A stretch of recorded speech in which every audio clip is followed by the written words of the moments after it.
Hi guys, welcome back to Too Cool for Middle School. If you're new here, my name is Megan and this is my 13th year teaching middle school. And this year I have 6th grade history, 7th grade history, and 7th grade English. We just started the school year a couple of weeks ago. So, you know, we're kind of in it now. We're into all the content. We're on kind of like the first unit of everything. I've gotten to know my students a little bit.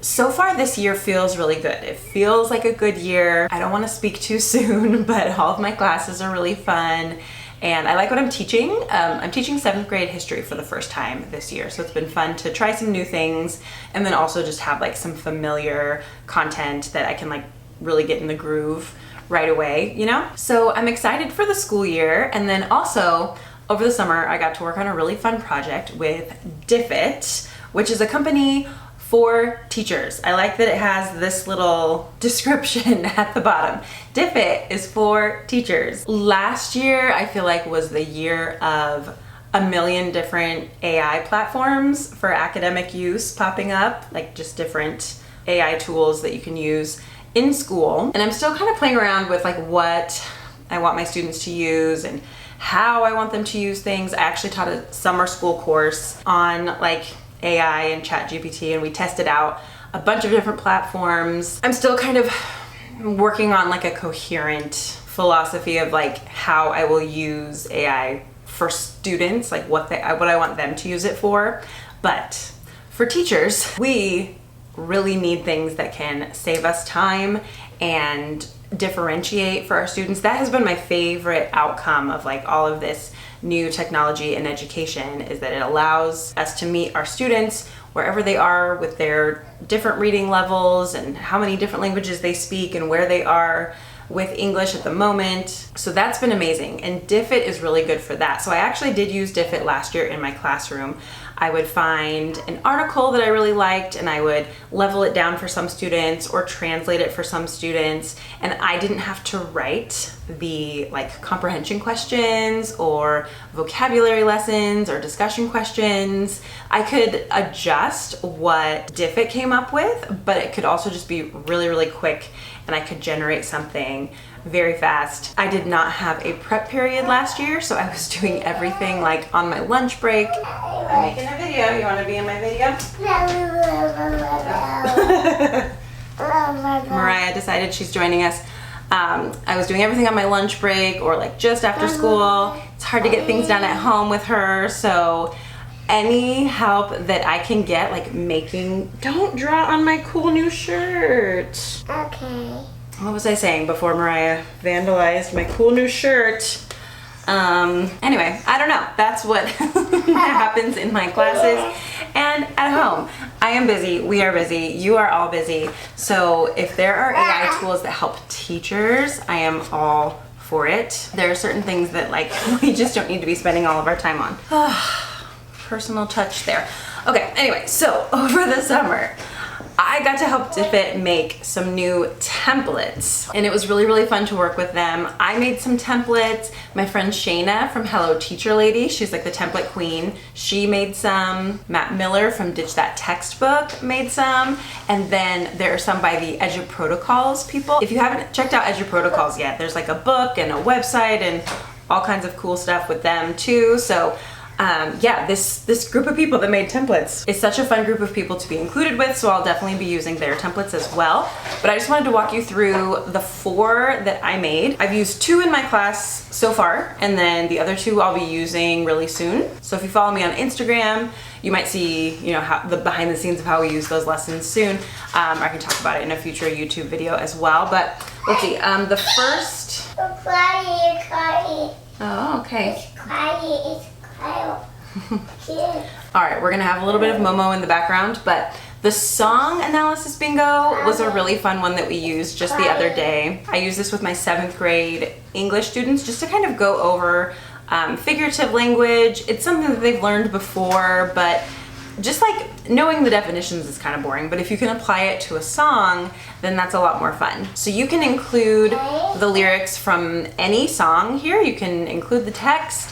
And the song that I'm just like obsessed with lately is by Lawrence. They're just like a really fun band that I saw on TikTok and now I'm obsessed. So we watched the music video and then we watched a lyric video and they went through the lyrics and we just found examples of metaphor and simile and hyperbole and alliteration and assonance and all these things that are very boring to learn about in isolation, but fun when you apply them to a song. And then I actually just duplicated that slide before I shared it with my students. And so, sorry, to back up a little bit, you can find all of these templates on Diffit, and then if you use Google Slides and like Google Classroom like I do, it'll just export it into your Google Drive, and then you just assign this to your students and then they can edit everything. They can just like type right in. So you're gonna pick the text first and then it generates everything for you and you share it to your students. So ahead of time, I just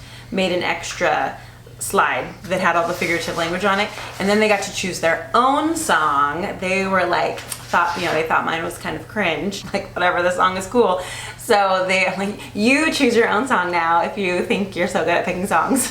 So they picked whatever song they wanted and then they were able to analyze their song. Not every single song is gonna have every single like example of figurative language in it. So if there was something that wasn't there, they just said like, not in this song. And then the kind of fun extension that we did with it was talking about the mood that the lyrics create versus like the sound of the song. So because we had kind of like chopped up the song and just looked at little phrases kind of in isolation, I also wanted them to look at like the whole mood, the whole message of the song, and then take that even a step further and compare it to the way that the song sounds. So some songs are just like they hit so hard because the mood that the lyrics create and the music itself like meshes so well that it just creates this incredible song. So for example, we listened to Say Something, where it just has like that one piano chord. Say something, I'm giving up on you. And the lyrics are so sad and the song itself is so sad, and it's just like hard not to cry when you've got that mix of lyrics and this like piano and then like the violins come in and it's like, oh my gosh. So some songs are brilliant because of that. And then sometimes you have songs that are really interesting because the mood that the lyrics create is really different from the sound of the song. So there's that one called Numb Little Bug. Do you ever get a little bit tired of life? So it sounds really upbeat and it's kind of like a fun like little head bopper, but then when you look at the lyrics, it's like a really depressing song. The lyrics are really sad. So you can see that like, you know, the song is trying to kind of like, it's showing how you can like kind of like mask your real feelings and make it seem like you're happy, but actually underneath you're sad. So anyway, this just like can extend into a fun discussion about music and their favorite songs and what type of messages songwriters tell through their music. So in the end, they kind of have to choose either like the middle question or the final question, like, did the lyrics like contribute to the sound of the song, or is there juxtaposition in the lyrics and the sound of the song? So it just ended up being a really fun activity. It took like 2 full days, like 2 full class periods pretty much, because we're like doing a refresher of what the figurative language is and doing an example and letting them do their own example and writing about it. You could probably do it faster, but yeah, that one was really fun. Okay. The other one that we have used so far, and oh my gosh, this one was so fun, the short story plot elements. So you can find lots of short stories online. Again, this was with my 7th grade English classes, and the short story that I used was called Examination Day. I forget the name of the author, I can leave it down below, but it was written in like the 50s, and it's about this kid who turns 12 and he has to take a government intelligence test, and it's very like sci-fi and dystopian and weird, kind of like Ray Bradbury-esque. So you can definitely read it in one class period. I won't spoil the ending, I'll let you look that up, but oh my gosh, it was like, we were so creeped out. It's good maybe for like October or something like that, but it was also just kind of like a fun back to school one, since so many of my 7th graders are 12 also, so highly recommend that short story. So pick your favorite short story, insert the text into the Diffit template that you want to use, and then like it'll come up with like notes for the students to take as they're reading and like vocabulary for them to do as they're reading or after they're reading, whatever.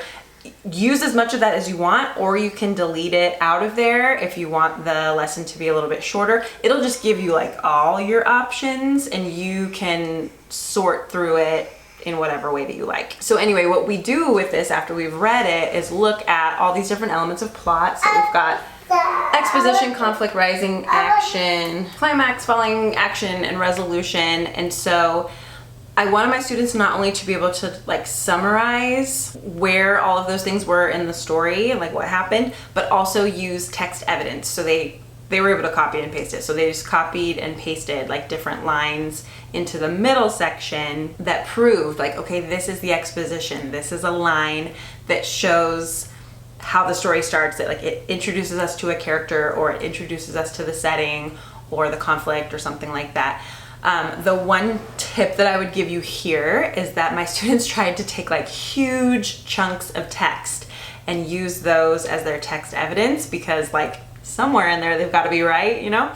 So I limited them to 1 to 2 sentences. I was like, you need to find this example in the least amount of words as possible. So it can be 1 or 2 sentences that show the conflict or whatever. So as I was walking around, I was seeing these huge chunks of text. So I was like, delete the 3rd line, the 4th line, the 5th line, figure out which one really actually shows this element, because later when we're writing essays, you cannot use that much text as evidence in your essay. You're going to use 1 to 2 lines and that's it. So both of these activities that we used just got them ready for like future writing assignments, writing tasks, and kind of got them used to the way that I want them to do things. So they were fun, but really well organized, and like the instructions are right there, like helping them stay on task. We have a new principal, and my principal came in and was like looking at their work while we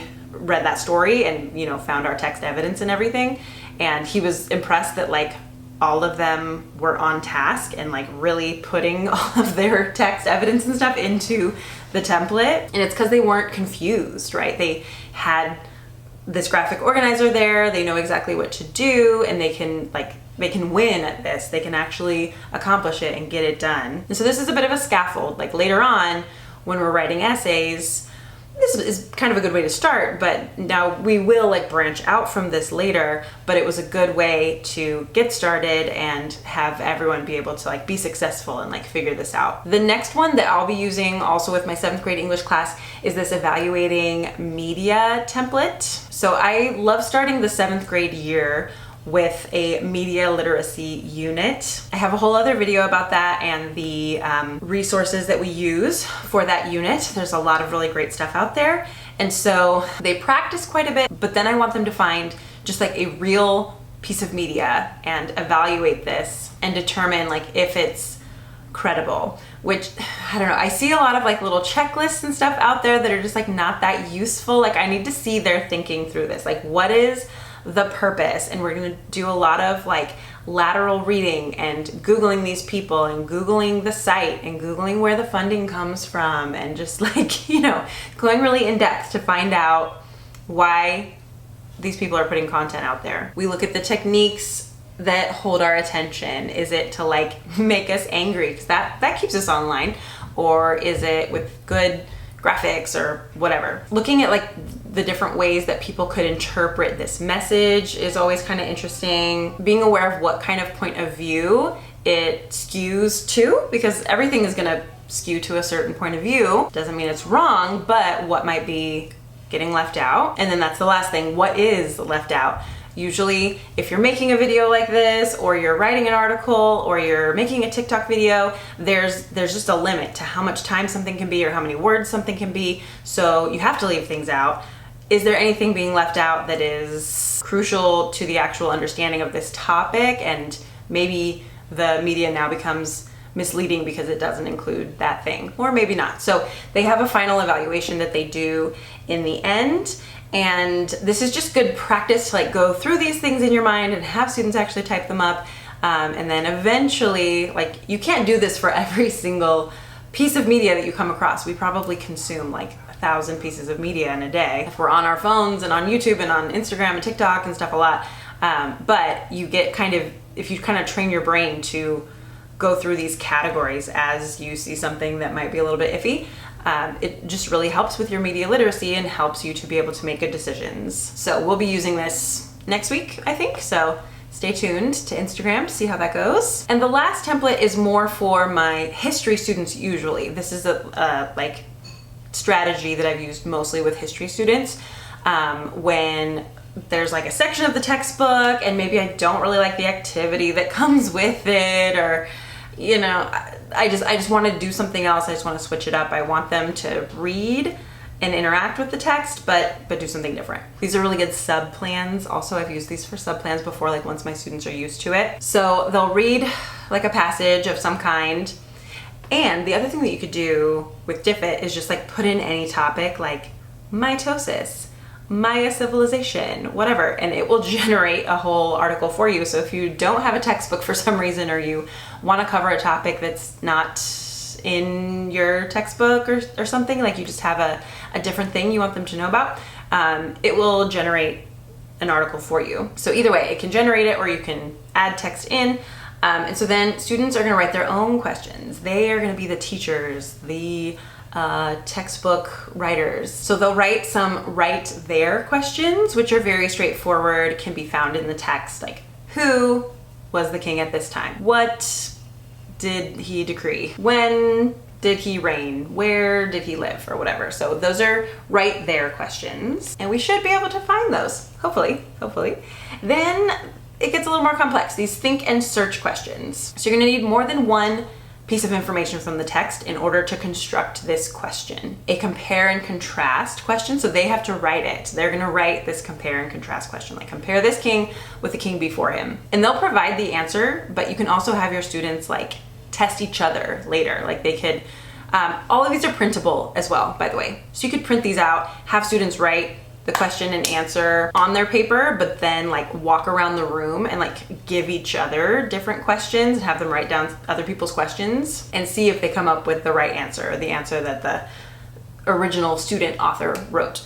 Some kind of a summarizing question where you need a few pieces of information, a cause and effect question, and then something that has two examples. What are two examples of ways that this civilization utilized the river nearby or something? The next section is author and you. So you're using the text, but you also have to just kind of like use some of your own critical thinking skills in order to create this question and answer this question. So a question where you have to find the main idea, make some kind of a prediction, like how do you predict that the people responded to this new law or something like that. So you have to use some of your own experience, but also look at what that, you gotta know what that law was. You have to read the passage for it too. Or why did the author write, etc. And so maybe students can kind of like choose a couple of these, maybe they don't do them all, but here are just, you know, examples of what they could do. And then finally, the on my own questions are like, okay, after you know this stuff, then just like thinking about what you would do or how you would respond to these things. So like, what would you do if this person became king next, or this law was passed, whatever. Have you ever been in a situation like, you know, then complete that sentence, you know, where something like this happened, that happened in this time in history, and then like, would you rather be a scribe in this society or a farmer or whatever? So it's fairly easy for the students to like use this template to then create their own questions. And then the most fun thing is if they then take them around and quiz each other and try to get each other to answer the questions. So the best thing about these templates is that you can use them over and over. Like the first time that you do this activity with your students, there's gonna be some trial and error. It's gonna be a little bit difficult to explain everything, but then once you've got it, you can do it again with your next chapter or the one after that, and then students get better and better at it. And that's the point where you can use it as subplans because they're really used to this. Like I'm gonna use that song lyric bingo every so often just for like days when we need a little break and we need to listen to some music and we wanna practice those skills and, you know, let students kind of share their favorite songs with each other. That was kind of fun. They were like talking about the songs that they like to listen to. So you can use these things more than once. So that's what I really like about the template idea in general. You know, as a teacher, that's one of the best things you can do. And that's kind of the idea behind Edu Protocols, is you just like have these templates, you have these routines that you just kind of use over and over again with different content. So students know the expectations, it's easier for you, you're not creating every single thing from scratch all the time, and it just makes your class run more smoothly. So I'll share a couple of different things with you down below in the video notes. So just the Diffit link, so you can go there and check it out. It's free to use for teachers. There are also school licenses. You can, you know, find out more information about that on the website and contact them for more information. And then I'll give you a link directly to my templates. So if you just want to use my templates, go ahead. I'm also going to share a link to all the other people's templates as well, just because I think those are really fun and I need the reminder to go test all of those out as well. And then they also have a resource of just like training and PD for teachers, learning how to use this, getting a little bit more comfortable with it in case you want that. So really fun, time saving, like using AI for a productive, practical purpose. I'm a fan of that. And then one last very cool fun fact. If you've followed me for a while, you'll know why this is exciting to me. My students would definitely know that this is exciting to me, but the founder of Diffit went to college with Lin-Manuel Miranda, my BFF, who I have coffee with every morning. We cheers our little coffees and we say his good morning tweet. So, you know, it's a small world. Anyway, if you have any other questions, just leave them in the comments. Let me know if you've used Diffit before, if you have like other tips and tricks, like just cool ways that you've used it. I'm sure there are so many different options and like things that I haven't even tried out yet. So let us know in the comments, and then let me know if you try out any of these templates. I've been having fun with them in my room, but I would love to see how you use them and, you know, the different kind of customization that you add and everything. It's just like really cool to see that kind of stuff. So let me know. All right, let me go find this 2-year-old. It's a little bit too quiet around here. So let me find what she is currently drawing on that she's not supposed to be, besides my shirt. All right, thanks so much guys, and thanks again to Diffit. I will see you in my next video. Hope you're having a great school year. Bye.